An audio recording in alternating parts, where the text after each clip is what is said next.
Hello everyone, कैसे हैं आप लोग। उम्मीद करती हूँ अच्छे होंगे, स्वस्थ होंगे और अपनी तैयारी भी अच्छे से कर रहे होंगे। अगर आप लोगों का पीजीटी का एग्जाम है, पीजीटी, जीआईसी या फिर प्रवक्ता का एग्जाम है, तो ये वीडियो आप लोगों के लिए बहुत ही इंपॉर्टेंट होने वाली है, क्योंकि डायरेक्ट जो आज हम लोग जो है पीवाईक्यू करने वाले हैं, इससे डायरेक्ट क्वेश्चन आपके बन जाते हैं।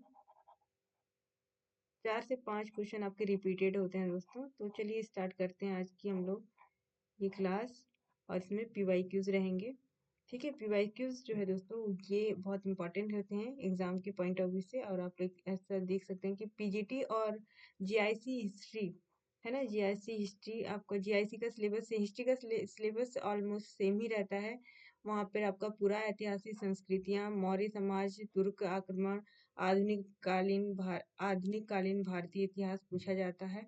जिसमें कि जैसे कि आपका प्रवक्ता है, उसमें आपका वर्ड हिस्ट्री ऐड है, वो थोड़ा सा अलग है। नहीं तो आपका जीआईसी में सेम है, और जो है आपका पीजीटी प्रवक्ता में जो है सेम सिलेबस है, सेम सिलेबस दिया गया है। ठीक है, तो पीवाईक्यू के माध्यम से हम लोग इसको कर लेते हैं। ठीक है, आप जीआईसी की बात करें तो आपके 80 क्वेश्चन जो है वैकल्पिक विषय से होंगे आपका सब्जेक्ट के, और 40 जो क्वेश्चन आपके जीके, करंट अफेयर से रिलेटेड होंगे, और समय 2 घंटे का होगा। ठीक है ना, तो चलिए स्टार्ट करते हैं बिना किसी देरी के। फटाफट से आपके पीवाईक्यूज 2021 का करेंगे, जो आपकी पिछले परीक्षा हुई थी। ठीक है ना, और यहाँ से जो उत्तराखंड के बच्चे हैं प्रवक्ता के, ये ना सोचें कि यहाँ से क्वेश्चन नहीं बनेगा, तो आप लोग का यहाँ से भी क्वेश्चन बनने वाला है। ठीक है, क्योंकि जो आयोग होता है वो कहीं कहीं ना कहीं से आपका पुराने प्रीवियस ईयर के क्वेश्चन से ही जो है, प्रीवियस ईयर के जो क्वेश्चन पैटर्न है उसी से उठाकर जो है क्वेश्चन देता है। ठीक है, तो चलिए स्टार्ट करते हैं और पहला क्वेश्चन देख लेते हैं। पहला क्वेश्चन क्या कह रहा है कि पहला क्वेश्चन ये है, मौर्यों के केंद्रीकृत राज्य का स्वरूप अशोक के समय पितृवत हो गया था, यह उसके किस अभिलेख में उल्लिखित है। तो यहाँ पे आप लोगों को जो है ये पूरा डिटेल दी गई है। यहाँ से जो है क्वेश्चन बनने की और भी संभावना है। तो इसका आंसर हो जाएगा दोस्तों पहला, कलिंग अभिलेख। कलिंग जो शिलालेख है, यह अशोक द्वारा इसका निर्माण कराया गया था, और महामात्यों और नगर के न्याय अधिकारियों के लिए निर्देश दिया जाता है कि अशोक कहता है कि सभी मनुष्य जो है मेरी संतान है और संतान के समान है। जिस तरह मैं चाहता हूँ कि मेरी संतान इस लोक और परलोक दोनों में सुख प्राप्त करे, उसी तरह सभी मनुष्यों के लिए कामना करता हूँ। तो यह जो है कलिंग अभिलेख, जो कलिंग शिलालेख था, है ना, अभिलेख नहीं शिलालेख, उसी में कहा गया था। ठीक है, जो पूरी पूरी जो राज्य प्रजा है, वो राजा की संतान के रूप में इसका वर्णन करता है। ओके, तो याद हो गया होगा आप लोगों को। दूसरा क्वेश्चन देख लेते हैं। दूसरा क्वेश्चन क्या कह रहा है कि निम्नलिखित स्थलों में से किस एक से उत्तरवर्ती हड़प्पा काल, मालवा और जोरवे की संस्कृतियां मिलती है। तो इसका आंसर हो जाएगा ऑप्शन सी, दायमाबाद। दायमाबाद जो है वो आपका ताम्र पाषाणी संस्कृति से संबंधित है और 20 हेक्टेयर क्षेत्र में फैला हुआ है। और इसकी जो खोज की थी एस एस साली और दायमाबाद का उत्खनन इन्होंने करवाया था। दायमाबाद से कई सांस्कृतिक स्तर के मृदभांड पाए गए हैं, जो कि सवालदा मृदभांड, उत्तर हड़प्पा मृदभांड, दायमाबाद मृदभांड के नाम से भी प्रसिद्ध है। दायमाबाद के चारों ओर पत्थरों की किलाबंदी की गई है। ओके, नेक्स्ट देखते हैं, नेक्स्ट क्वेश्चन।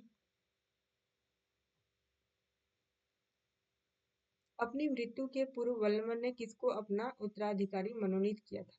तो इसने कैकबाद को जो है मनोनीत किया था, लेकिन यहाँ पे आयोग ने जो है इसका आंसर नहीं दिया है, इसको डिलीट कर दिया था क्वेश्चन को। तो देख लेते हैं इसका पूरा डिटेल। पूर्व बलबन अपनी मृत्यु से पूर्व बल्लवन ने अपने जो उसका पौत्र था खैसुर मोहम्मद के पुत्र को अपना उत्तराधिकारी नियुक्त कर लिया था। ठीक है ना, बलवन की मृत्यु के बाद दिल्ली के कोतवाल फरुखुद्दीन मोहम्मद ने एक षड्यंत्र रचा, जिसमें कि खैसुर जो ये कैसुरराव को मुल्तान की सूबेदारी देकर उसे वहां भेज दिया। इसके बाद जो है वहां पर कैकू को, जो उसका बुगरा खां था, बुगरा खां का जो पुत्र था कैकुबाद, उसको सुल्तान बनाया। और कैकुबाद की आयु जो उस समय से 17-18 वर्ष थी। नेक्स्ट क्वेश्चन है, विजयनगर साम्राज्य के किस शासक ने चीन में राजदूत भेजा? तो इसका आंसर हो जाएगा बुक्का प्रथम। जो विजयनगर साम्राज्य है, इसकी स्थापना हरिहर और बुक्का ने की थी, आपको पता ही होगा, 1336 में। ठीक है ना, 1336 में की थी। और जबकि एमबीटी जो उस समय का क्या था, शासक था, मुगल सुल्तान था उस समय। ठीक है ना। और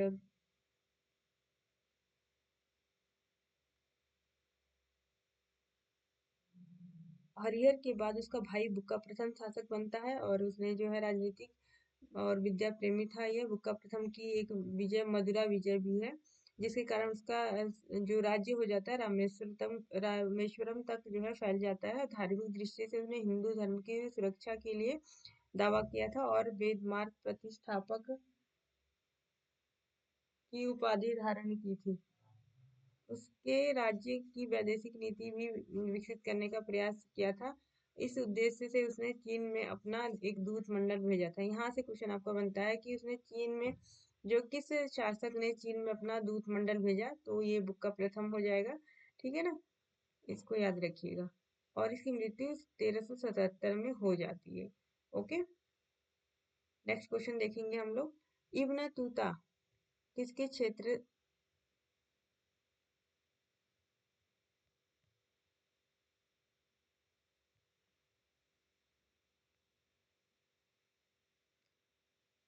इब्न बतूता किस क्षेत्र से भारत आया था? ये आया था उत्तरी अफ्रीका से। तो किस लेवल का क्वेश्चन पूछा जा रहा है, आप लोग देख सकते हैं।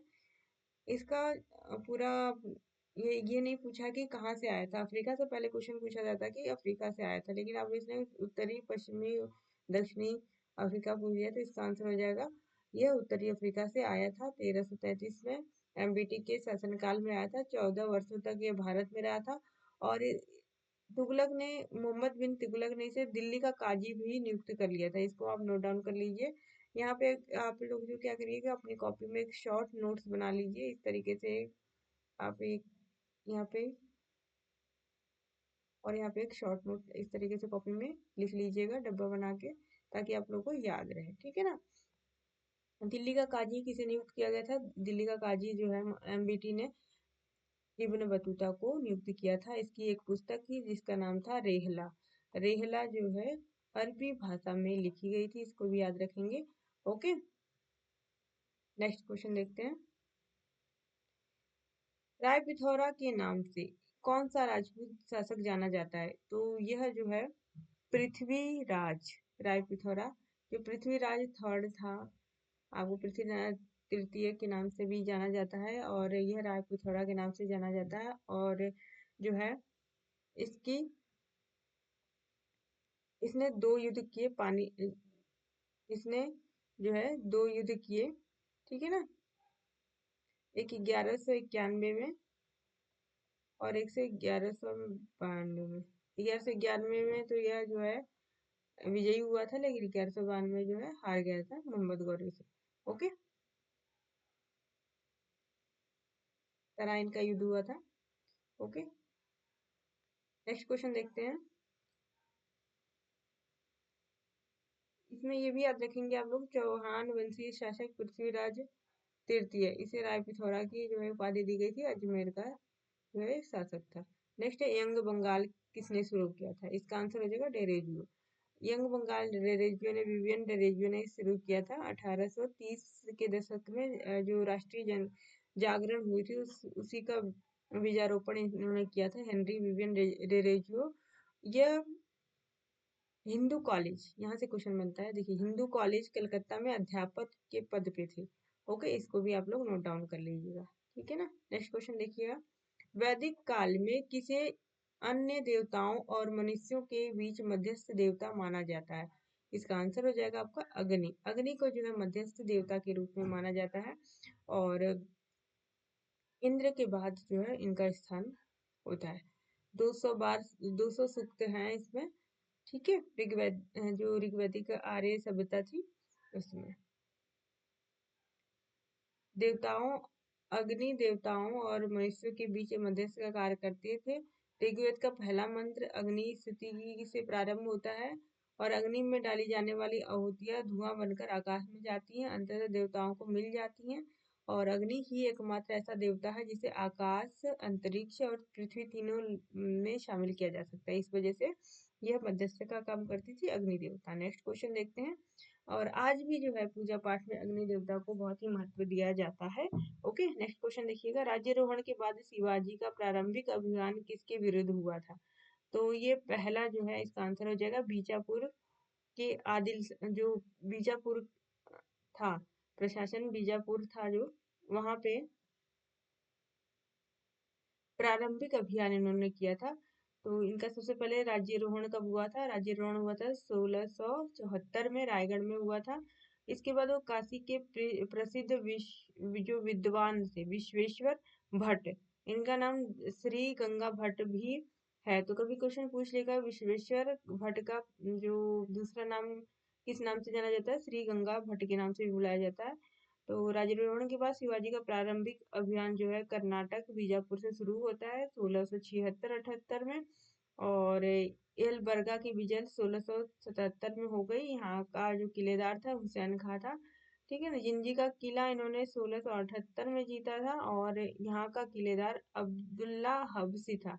जिंजी की विजय शिवाजी की अंतिम विजय थी। ओके। और बीजापुर का जो अफजल खां, ये भी कुछ क्वेश्चन पूछा है कि किसे भेजा था बीजापुर के जो शासक ने शिवाजी से लड़ाई करने के लिए? तो बीजापुर का जो अफजल खां था उसे भेजा था। ओके, नेक्स्ट क्वेश्चन देखते हैं।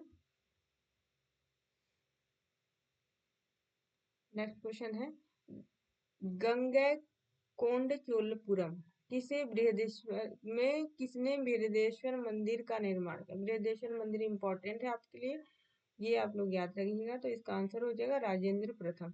राजेंद्र जो प्रथम था वह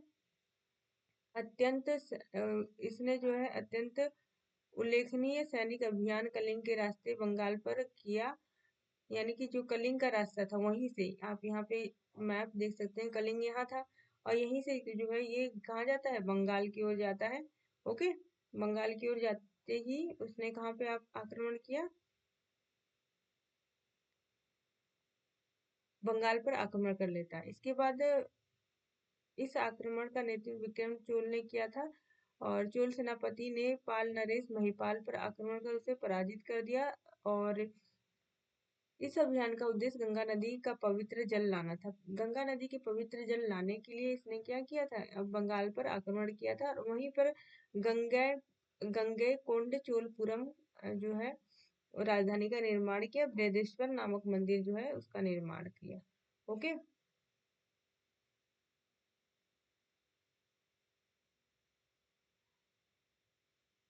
नेक्स्ट क्वेश्चन देखिएगा। निम्नलिखित घटनाओं को कालक्रम के अनुसार लगाइए। इसको कालक्रम के अनुसार लगाना है। तो देखिए, लखनऊ समझौता आपका 1916 में होता है और ये जलियांवाला बाग 1919 में, 13 अप्रैल 1919 में होता है। रॉलेट एक्ट 1919 में होता है। गदर पार्टी की स्थापना कब होती है? 1 नवंबर 1913। ठीक है। अगर आपको दो याद रहेगा तब भी आपका क्वेश्चन जो है ये अटेम्प्ट सही हो जाएगा। तो सबसे पहले क्या आएगा? चौथा आएगा। चौथा, ये वाला तो दोनों ऑप्शन कट गया पहले ही। चौथा, इसमें दो ऑप्शन में दिया है चौथा चौथा। तो देखिए, गदर पार्टी की स्थापना, इसके बाद जो है लखनऊ समझौता। दो याद हो गया आपको? तो 4 और 1, तो option C is right answer हो जाएगा। ओके, नेक्स्ट क्वेश्चन देखिएगा। हर्षवर्धन की बहन राजश्री ने कैद से बचने के बाद किस क्षेत्र में प्रवेश किया? Option C is right answer. Vindhya जो है वन उसमें प्रवेश करती है।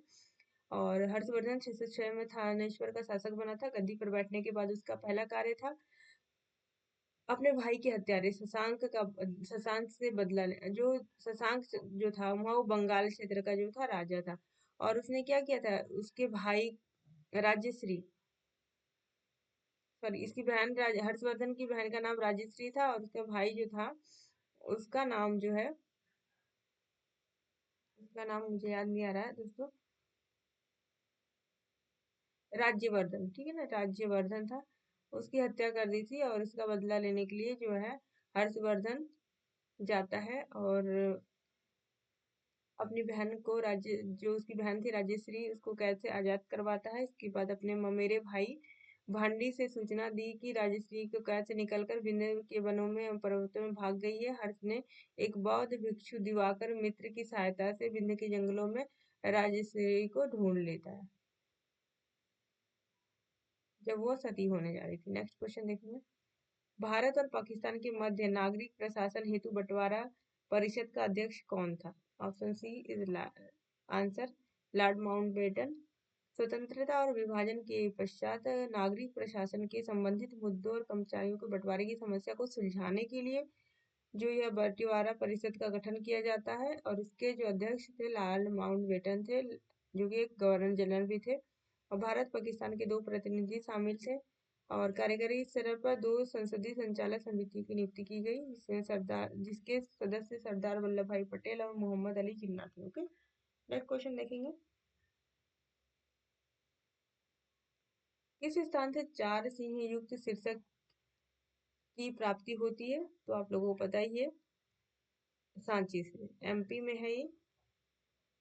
और इसका निर्माण जो है कौन कराता है? अशोक। ओके, सांची में 4 सिंह युक्त शीर्षक की प्राप्ति होती है। ये 4 सिंह पीठ सटाए हुए बैठे हैं। जो शेर है, 4 शेर जो है पीठ सटाए हुए बैठे हैं और इन्हें सिंगों के नीचे दाना चुगते हुए एक हंस को दर्शाया गया। नेक्स्ट क्वेश्चन देखिएगा।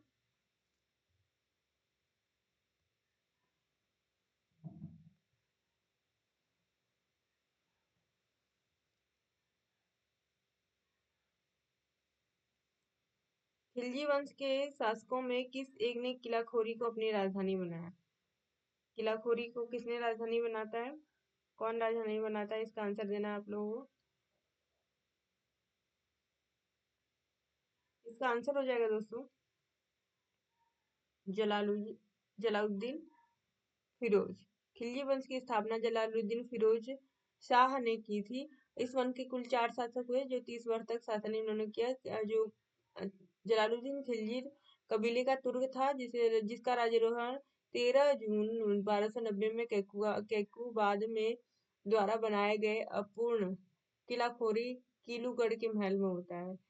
जो किलाखोरी जो महल था उसको कैकुबाद ने बनाया था।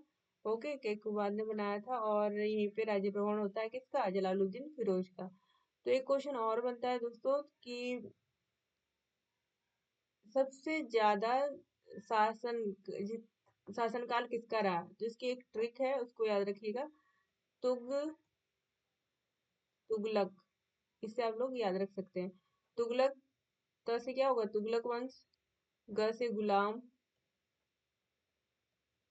ओके, ल से लोदी।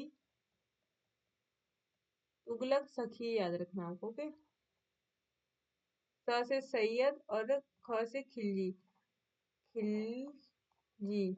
सबसे कम जो है शासनकाल खिलजी वंश का था और सबसे ज्यादा जो है तुगलक वंश का शासनकाल था। इसको याद रखेंगे। ओके, नेक्स्ट क्वेश्चन है। जयट पेट शिल्प का संबंध है किससे है? ये है ऑप्शन सी बौद्धों से। ओके,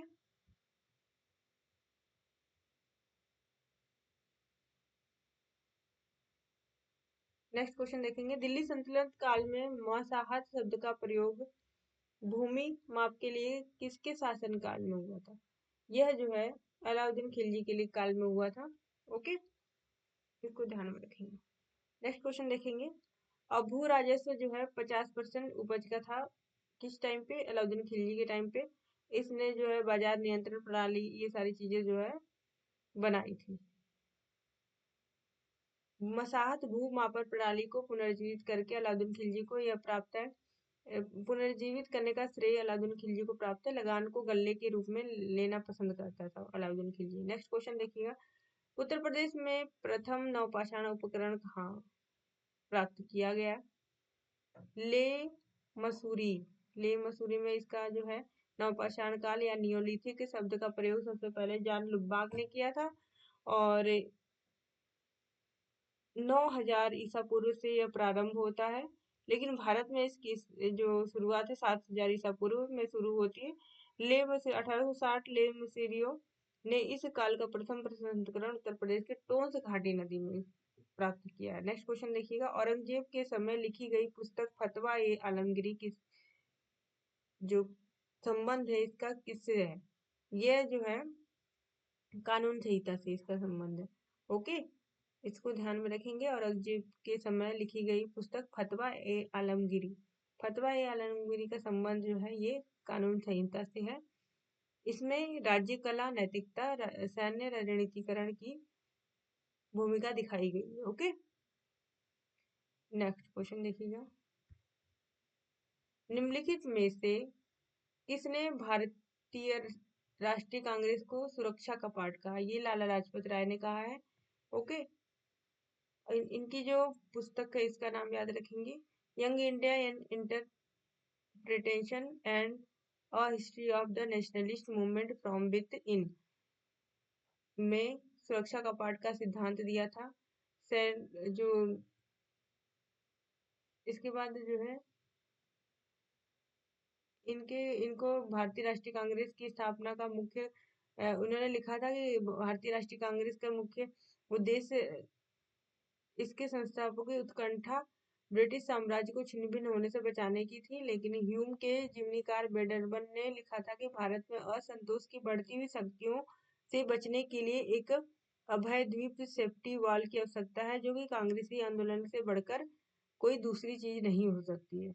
तो लाला लाजपत राय ने सुरक्षा कपाट का सिद्धांत दिया था। ये क्वेश्चन आपके आते हैं।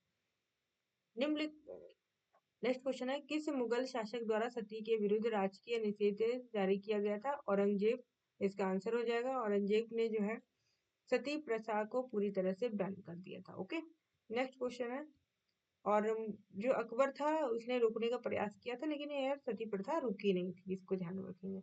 गुप्तों ने किस क्षेत्र से लौह अयस्क प्राप्त किया है? तो यह मध्य भारत से लौह अयस्क प्राप्त किया है, इसका आंसर हो जाएगा। जैसे मध्य गंगा बेसिन से साकेत, यानी कि जो आधुनिक नाम अयोध्या का नाम जो है साकेत था, और मगध से यह प्राप्त किया है इन्होंने। कौन सा? लौह अयस्क, गुप्त शासकों ने। प्रेस की स्वतंत्रता के समर्थक कौन थे?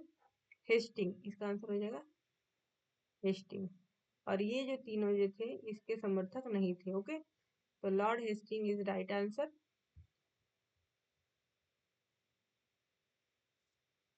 लॉर्ड हेस्टिंग, चार्ल्स मेटकॉफ और लॉर्ड रिपन प्रेस की स्वतंत्रता के समर्थक थे, इसको याद रखेंगे।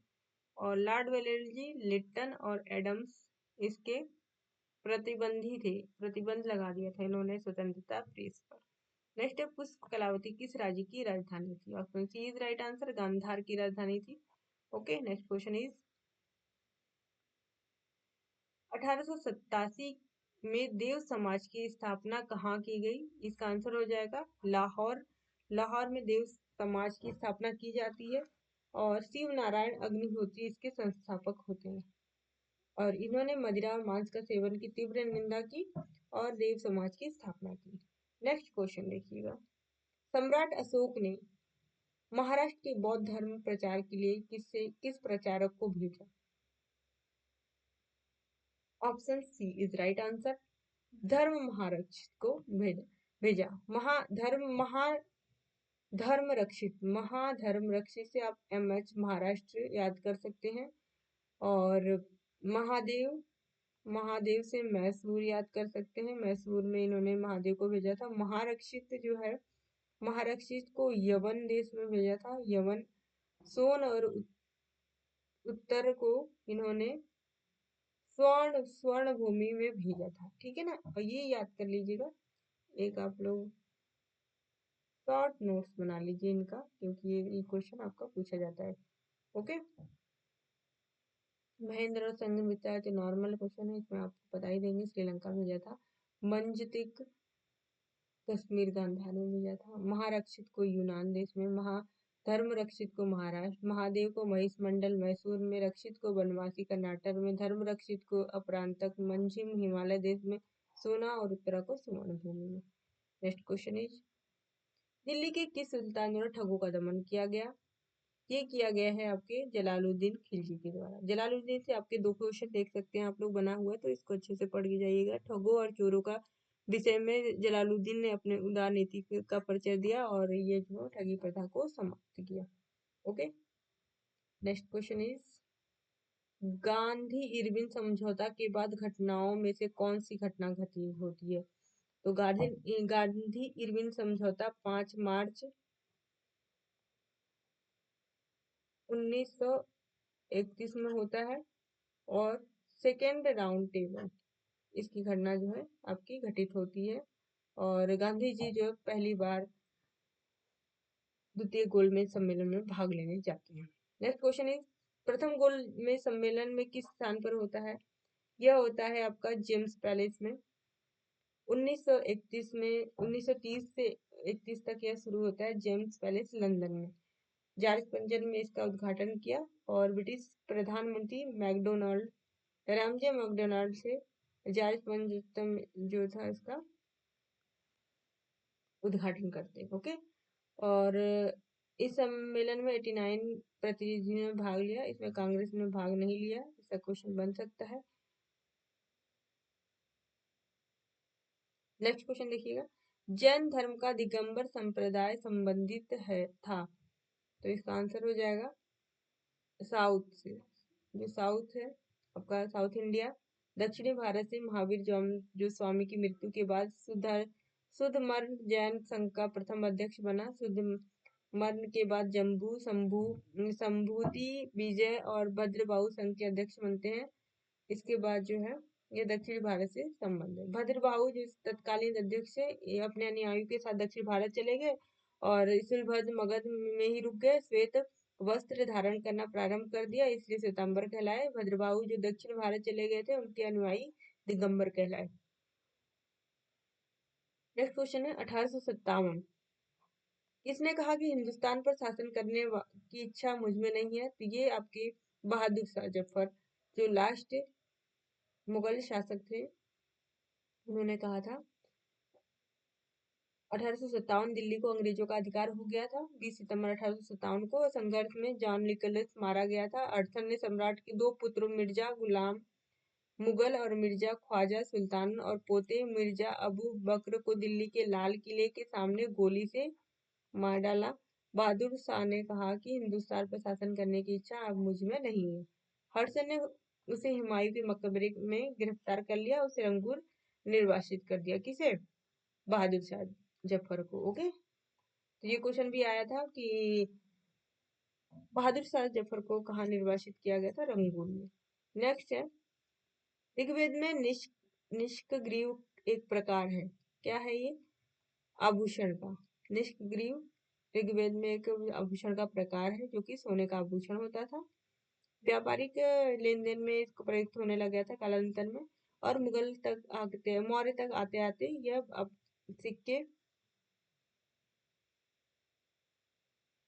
सिक्कों का प्रचलन हो चुका था। ओके, नेक्स्ट क्वेश्चन है, इन सिक्कों को निष्क या सुवर्ण कहा जाता था। नेक्स्ट क्वेश्चन देखते हैं, निम्नलिखित 22 में से किसने भारतीय जनमत को संतुष्ट करने के लिए बंगाल विभाजन को रद्द करते हैं?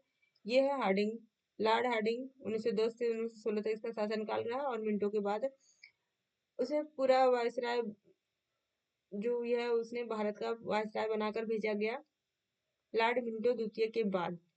इसके बाद उसने महत्वपूर्ण कार्य किया। क्या किया था इसने? ये किया था कि इसने बंगाल विभाजन को रद्द कर दिया था। ओके, 1911 में इसकी घोषणा होती है, लेकिन 1912 में जब जॉर्ज पंचम भारत आता है तब भव्य दरबार का आयोजन किया जाता है। यहीं पर जो है 1911 में बंगाल विभाजन को रद्द किया जाता है। 1912 में ब्रिटिश राजधानी कलकत्ता से दिल्ली स्थानांतरित कर दी जाती है और हार्डिंग की हत्या का प्रयास भी यही होता है। अविकवित गांधी, इसके लुई फिशर है इसके लेखक।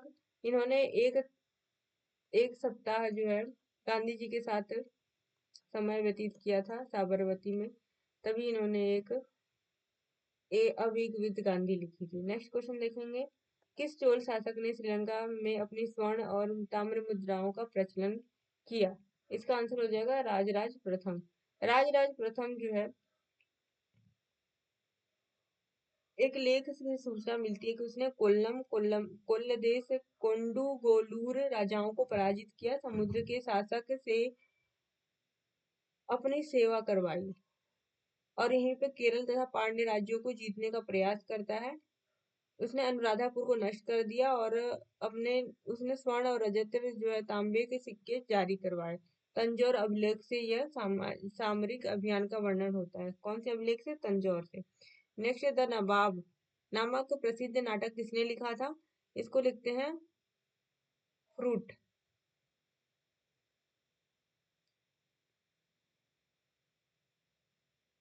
फ्रांसिस्को पेलसर्ट एक जो डच फैक्टर था जो जहांगीर के काल में भारत आता है। आगरा में डच टकसाल का अध्यक्ष होता है और इसने जो है अपने यात्रा विवरण में भारत के अनेक स्थानों के सामाजिक आर्थिक परिस्थितियों का रोचक वर्णन किया है। और बर्नियर कौन था? बर्नियर जो फ्रांसिस बर्नियर था, ये फ्रांसीसी यात्री था। और ये देखिए फ्रूट जो था ये कौन सा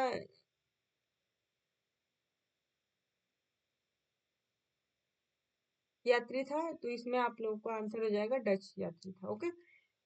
और फ्रांसिस बर्नियर जो है जो फ्रांसीसी यात्री था और पेशे से चिकित्सक था। ये क्वेश्चन भी आया हुआ है।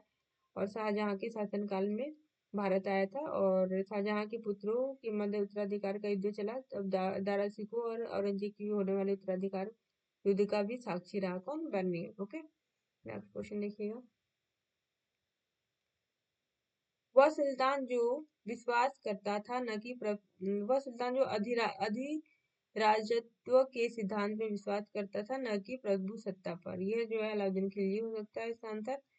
इसका आंसर जो है अलाउद्दीन खिलजी ही है, क्योंकि यह सुल्तान है, इसने अधिराजत अधिराजत्व में विश्वास करता था ना कि प्रभु सत्ता। अलाउद्दीन भी बलबन के समान ही राजत्व के सिद्धांत का विश्वास रखता था। अलाउद्दीन जो राजा के दैवीय अधिकारों पर विश्वास रखता था, इस वजह से वो कहता था कि मैं नहीं जानता कि कानून की दृष्टि से क्या उचित है और क्या अनुचित है। मैं राज्य की भलाई के लिए और अवसर विशेष के लिए जो उपयुक्त समझता हूँ उसी को करने की आज्ञा देता हूँ। अंतिम न्याय के दिन मेरा क्या होगा मैं नहीं जानता। ठीक है ना। इसने राजत्व के सिद्धांत का जो है प्रयोग किया था। नेक्स्ट क्वेश्चन है व्यापारिक चौकियों का उल्लेख सर्वप्रथम किस मध्यकालीन ग्रंथ में मिलता है? व्यापारिक चौकियां, है ना। व्यापारिक चौकियां नाम याद रखिएगा आप लोग। इसका आंसर होगा तबकाते नासरी। तबकाते नासरी के जो लेखक है मिन्हाज उस सिराज है और यह एक विस्तृत ग्रंथ है। यह दिल्ली सल्तनत और गुलाम वंशों के सुल्तानों के शासन का वर्णन करता है और इस्लाम के उत्थान, खलीफाओं के शासन, ईरान के शासकों, भारत में तुर्कों के शासन का आरंभ, गजनी और गौर वंश का इतिहास, मुसलमानी राज्यों पर मंगोलों के आक्रमण आदि की भी विस्तृत वर्णन करता है। Next question. और ये नासिरुद्दीन मोहम्मद को यह समर्पित किया तबकाते नासरी। ओके। नेक्स्ट क्वेश्चन है साइमन कमीशन की नियुक्ति के समय भारत मंत्री लॉर्ड बर्कनहेड इंग्लैंड के किस राजनीतिक दल के सदस्य थे? यह थे कंजर्वेटिव पार्टी के। साइमन कमीशन की नियुक्ति होती है 1928 में, सॉरी 1927 में। 28 में जो है भारत आता है। 7 सदस्य इसमें शामिल होते हैं, जिसमें कि साइमन कमीशन में एक भी भारतीय सदस्य नहीं होते। इसी वजह से यहाँ पे इसका विरोध होता है। साइमन गो बैक के नारे लगाए जाते हैं। साथ ही साथ लाला लाजपत राय की मृत्यु भी साइमन कमीशन के विरोध में होने वाले हमलों के कारण हो जाती है। ओके, इसको भी ध्यान रखेंगे। नेक्स्ट क्वेश्चन है हुविस के सिक्कों पर अंकित अहुर मांझा देवता का संबंध था किससे था? इसका आंसर हो जाएगा पारसी देवता। अहुर मांझा पारसी देवता थे। इसका संबंध हुविस के सिक्कों पर था। ओके। नेक्स्ट क्वेश्चन है मोहम्मद बिन तुगलक की प्रमुख घटनाओं की जानकारी रेहला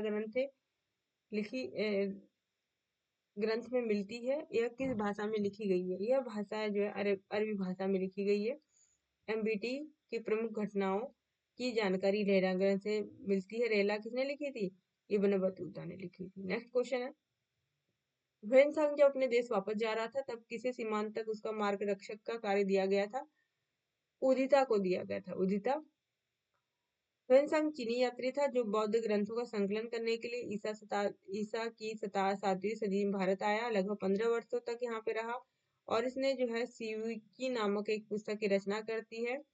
और उस वार्ड्स के अनुसार भारत का हिंदू शाक्य मुनि यात्रियों का राजकुमार इन नामों से जाना जाता है। कौन? ह्वेनसांग, जो कि एक चीनी यात्री था।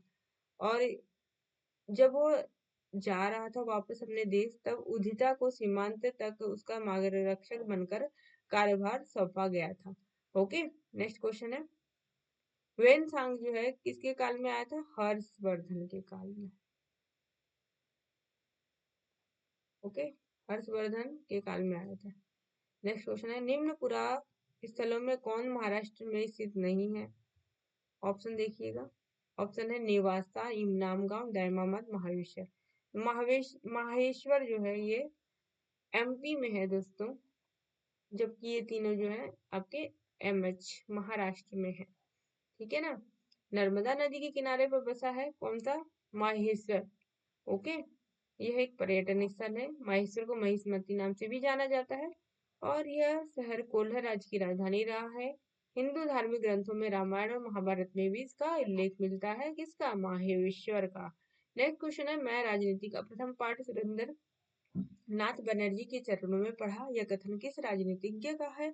यह है मोहम्मद अली जिन्ना, जिन्होंने जो है क्या, जिनको कायदे आजम भी कहा जाता है। और यह भारतीय राजनीति के मुस्लिम राजनीतिज्ञ थे जो पाकिस्तान के संस्थापक भी माने जाते हैं। जिन्ना जो है यह प्रथम गवर्नर जनरल था 1947-48 में, और इसके बाद इसकी मृत्यु हो जाती है और इसकी वजह से जो है पाकिस्तान नामक जो है एक देश बनता है, जो कि आज हालत देख सकते हैं क्या है उसकी।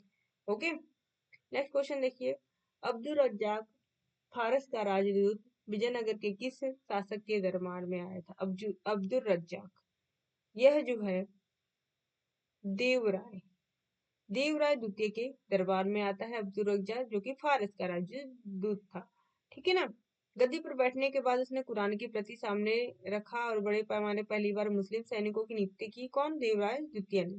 तो पहली बार जो है सैनिकों की नियुक्ति करने वाला, मुस्लिम सैनिकों की नियुक्ति करने वाला शासक जो था देवराय द्वितीय था। देवराय द्वितीय के समय भारत में ईरान का राजदूत जो अब्दुल रज्जाक है वह आता है। ईरान का शासक जो है मिर्जा शाहरुख ने इसको दूत के रूप में भारत भेजा है और इसने विस्तृत वर्णन किया है विजयनगर का। देवी चंद्रगुप्त का लेखक विशाख दत्त है और विशाख दत्त की दूसरी पुस्तक है मुद्रा राक्षस। इसको भी ध्यान में रखेंगे आप लोग। नेक्स्ट क्वेश्चन देखिएगा, देवी चंद्रगुप्तम एक संस्कृत नाटक है। इस नाटक का कथानक चंद्रगुप्त द्वितीय के बड़े भाई रामगुप्त के राज्यकाल से संबंधित है। रामगुप्त जो है वो कौन था? चंद्रगुप्त द्वितीय का जो है बड़ा भाई। इस नाटक में चंद्रगुप्त द्वितीय द्वारा शकराज एवं रामगुप्त के वध तथा ध्रुव देवी के साथ उसके विवाह का वर्णन है। रामगुप्त और ध्रुव देवी जो है पति पत्नी थे, लेकिन चंद्रगुप्त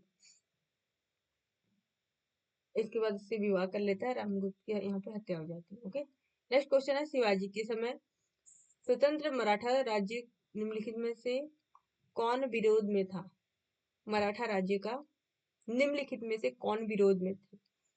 शिवाजी के समय स्वतंत्र मराठा राज्य का निम्नलिखित में से कौन विरोध में थे? यह क्वेश्चन पूछता है। ऑप्शन हो जाएगा बी, देशमुख। देशमुख जो थे यह विरोध थे मराठा राज्य के।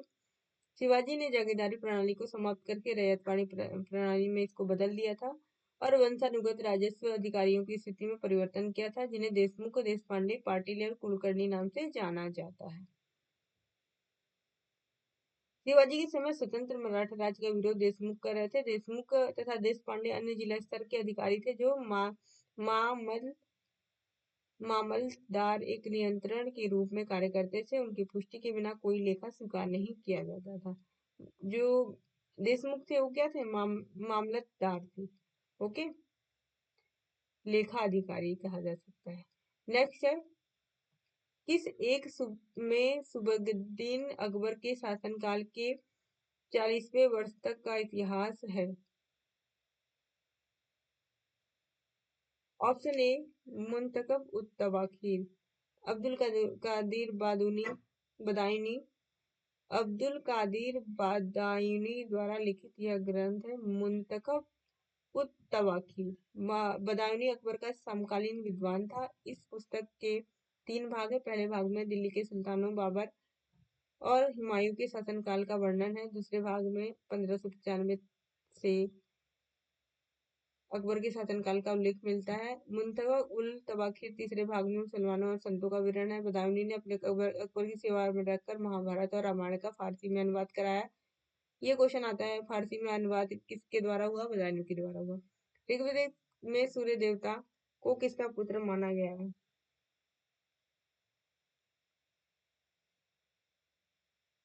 दयुस। दयुस इसका आंसर हो जाएगा।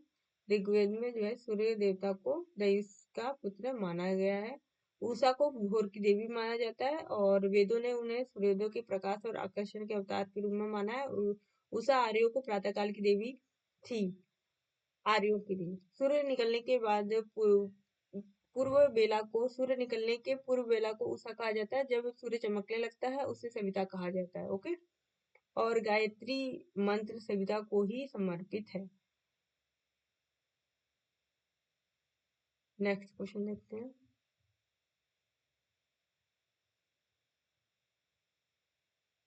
अकबर ने किस सिख गुरु को 500 बीघा जमीन दी थी? ये दिया था रामदास को। रामदास को 500 बीघा जो है जमीन देता है कौन? अकबर। और यहाँ पे अमरदास इसके दामाद थे रामदास के, और अकबर ने 500 बीघा जमीन देता है। इसी जमीन पर उन्होंने अमृतसर नामक शहर बसाया। पहले इस नगर का नाम रामदासपुर था, लेकिन इसके अनुयायियों ने रामदासी कहा और रामदास ने अपने तीसरे पुत्र अर्जुन को उत्तराधिकारी नियुक्त करके गुरु का पद जो है पैतृक बना दिया। रामदास जो थे अपने तीसरे पुत्र गुरु अर्जुन को उत्तराधिकारी नियुक्त करके पैतृक इन्होंने जो है इसका पद बना दिया था। इससे पहले पैतृक पद नहीं था किसका? जो गुरु थे।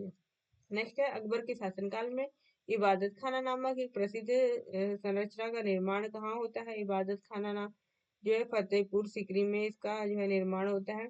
सन 1575 में अकबर सुन्नी धर्म के बाएं रूपों को मानता था। उसने इस्लाम धर्म के दर्शनों को समझने के उद्देश्य से अब्दुल नबी मखदूम उल मुल्क अब्दुल्ला सुल्तानपुरी जैसे उलेमाओं को जो शिष्यता ग्रहण करता है, जो उसके उसके दरबार में रहते थे। ओके। नेक्स्ट है, निम्नलिखित में से किस शासक ने इलाही प्रकार की मुद्राओं का चलाया? इलाही प्रकार की मुद्राओं को चलाया। इलाही प्रकार की मुद्राएं जो अकबर के द्वारा चलाई गई थी। आईने अकबरी में अबुल फजल ने इसका विवरण दिया। अकबर ने 26 सोने के, 9 चांदी के, 4 प्रकार के तांबे के सिक्के चलवाए। अकबर द्वारा जारी सोने के सिक्के इस प्रकार हैं। मुहर 9 रुपए के बराबर, तो मुहर जो है ये सोने का सिक्का था। संसब सबसे बड़ा सोने का सिक्का। इलाही जो था गोल आकार का सिक्का होता था, गोल आकार का। संसद वो सबसे बड़ा आपका सिक्का हो जाता है, सबसे बड़ा सिक्का। मुहर 9 रुपए का सिक्का था। रहस गोल और चौकोर। रहस जो था गोल भी था और चौकोर भी था। ठीक है ना। और अतमाह 25 तोले का था। बिनसात चगुल लाले जलाली ये सब सिक्के चलाए थे। ओके। नेक्स्ट है, किस शिलालेख में अशोक ने अपने को पियदसी लाजा मगधी कहा था? ये कहा था किस अभिलेख में कहा था? ये कहा था आपके भाब्रू अभिलेख। Option second is right answer. Bhabru अभिलेख राजस्थान में जयपुर के निकट स्थित है। यहाँ से एक चट्टान पर अशोक ने एक लेख प्राप्त हुआ। अशोक का एक लेख प्राप्त होता है और इसी इसी लेख पर उसने प्रियदर्शी लाजा मगधे लिखा था। ठीक है ना। इसी अभिलेख में बौद्ध धर्म के त्रिरत्न बुद्ध धम्म संघ का उल्लेख मिलता है। भाब्रू लेख में बौद्ध ग्रंथों के कुछ उदाहरण भी दिए गए हैं। नेक्स्ट क्वेश्चन इज, किसने पुस्तक अ गिफ्ट टू मोनोथिस्ट की का परसिया में लेखन किया? परसिया एक भाषा है, पर्शियन भाषा। ओके। इसका भी अलग वर्जन देख सकते हैं। ये किया था आपके option C is right answer, Raja Ram Mohan Roy. Raja Ram Mohan Roy जो थे यह इनको भारतीय पुनर्जागरण का पिता भी कहा जाता है, आधुनिक भारत का पिता भी कहा जाता है। प्रवर्तक इनको समाज सुधारक थे, अग्रदूत थे, नवजागरण का अग्रदूत कहा जाता है। इन्होंने अपना पहला ग्रंथ फारसी में तोहफात उल मुहद्दीन लिखा था। एकेश्वरवादियों का उपहार अ गिफ्ट टू मोनोथिस्ट 1809 में प्रकाशित हुआ। इन्होंने मूर्ति पूजा का विरोध किया था। एकेश्वरवाद को सभी धर्मों का मूल बताया था। 1828 में ब्रह्म समाज की स्थापना, सती प्रथा को समाप्त करने में इनका योगदान था। ठीक है, नेक्स्ट क्वेश्चन, भीमबेटका में किस काल के पाषाण काल चित्रों का बनना प्रारंभ होता है? ये हो जाएगा आपका आंसर ए, मेसोलिथिक, मध्य पाषाण से जो है इस विषय की जानकारी मिलती है। 1867 में जी 1867 में जब CL कार्लाइस ने विंध्य क्षेत्र में लघु पाषाण उपकरण जो है खोज निकालते हैं, यहीं से जो है भीमबेटका नामक स्थान से यह खोजते हैं। इसके पुरास्थल राजस्थान, गुजरात, उत्तर प्रदेश, पश्चिम बंगाल, महाराष्ट्र, आंध्र प्रदेश, कर्नाटक और मध्य प्रदेश से प्राप्त होते हैं। मध्य प्रदेश में पंचमढ़ी के निकट मध्य पाषाण युग के 2 शैलाश्रय मिलते हैं, जिनका नाम जम्बूद्वीप, डोरोथी द्वीप है। मध्य प्रदेश की भीमबेटका से प्राप्त पाषाण चित्र, शैल चित्र मध्य पाषाण युग के द्योतक है। ओके, मध्य पाषाण युग के भीम बेटका से प्राप्त होते हैं, मध्य पाषाण युग की, इतना याद रखिएगा। ओके, लखनऊ में 1857 की क्रांति का नेतृत्व कौन कर रहा था? तो ये कर रहा था Begum Hazrat Mahal. Option B is right answer. जो वहां के अवध के जो नवाब थे वाजिद अली शाह को कुशासन के आधार पर गद्दी उतारने का निर्वासित कर दिया गया था और इससे लोगों में असंतोष था। फैजाबाद के मौलवी अहमद उल्ला, फैजाबाद में कौन नेतृत्व कर रहा था? मौलवी अहमद उल्ला। इन्होंने जिहाद के लिए उत्तेजित किया था। इसी संदर्भ में नाना साहब अजीमुल्ला खान लखनऊ आए। 30 मई 1857 को लखनऊ के सिपाहियों ने विद्रोह कर दिया। जून 1857 को बेगम हजरत महल ने विद्रोह की कमान संभाली और अपने अल्पवयस्क पुत्र विजलिस कादिर को नवाब घोषित कर दिया। नेक्स्ट क्वेश्चन है, विजयनगर साम्राज्य में किस क्रम में विभक्त था? इसका आंसर हो जाएगा मंडलम, नाडु, सल, ग्राम।